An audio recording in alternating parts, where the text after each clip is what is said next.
ഒരുപാട് സിനിമകളിൽ ഞാൻ അഭിനയിച്ചിട്ടുണ്ട്. പ്രിയപ്പെട്ട ശ്രീ ജോസ് തോമസ്, മലയാളത്തിന്റെ പ്രശസ്ത സംവിധായകൻ.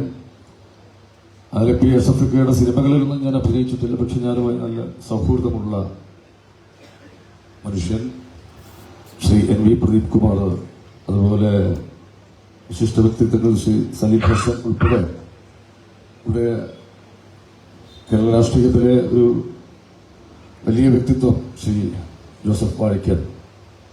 ആദ്യം പറയേണ്ട പേരുകളിൽ ഒന്നാണത്. ഞാൻ ഒരു ഓർഡറിലൊന്നുമല്ല പറഞ്ഞത്, അങ്ങനെ പറഞ്ഞു എന്നേ ഉള്ളൂ. വിശുദ്ധ വ്യക്തികൾ ഇനിയും നിരവധിയുണ്ട്. എല്ലാവരെയും ഈ കോൺഗ്രസിന്റെ വേദിയിൽ നമ്മൾ എല്ലാവരെയും പറയാൻ പോകുന്ന കുറച്ച് ബുദ്ധിമുട്ടുണ്ട്.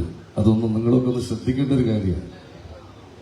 അല്ല, നമ്മുടെ പലപ്പോഴും ഈ സദസ്സിനേക്കാൾ കൂടുതൽ ആൾക്കാർ ഈ വേദിയിൽ ഉണ്ടാകുന്നൊരവസ്ഥ, അത് നേതാക്കളൊക്കെ അതൊന്ന് ശ്രദ്ധിക്കണം. അതിനൊക്കെ ചില പ്രോട്ടോകോളുകൾ നമുക്ക് ആവശ്യമുള്ളവർ മതി സ്റ്റേജിൽ.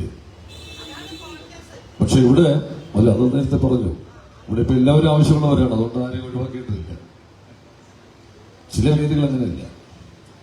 അതൊരു സ്വാതന്ത്ര്യത്തിന്റെ പ്രശ്നമാണ്. മനുഷ്യന്റെ ഏറ്റവും പ്രധാനപ്പെട്ട കാര്യം സ്വാതന്ത്ര്യം തന്നെയാണ്. ഇവിടെ ശ്രീ ശ്രീയാർ പറഞ്ഞല്ലോ, ആവിഷ്കാര സ്വാതന്ത്ര്യം, കലാകാരന്റെ ആവിഷ്കാര സ്വാതന്ത്ര്യം എന്നൊക്കെ പറയുന്നത് ഏറ്റവും വലിയൊരു വിഷയമാണ്. ഇതൊരു രാഷ്ട്രീയം സംസാരിക്കാനുള്ളൊരു വേദിയല്ല എന്ന് ആമുഖമായിട്ട് അദ്ദേഹം പറഞ്ഞതുകൊണ്ട് ഞാൻ രാഷ്ട്രീയം ഒന്നും ഇവിടെ പറയുന്നില്ല. അതിനല്ല വന്നത് ഞാൻ.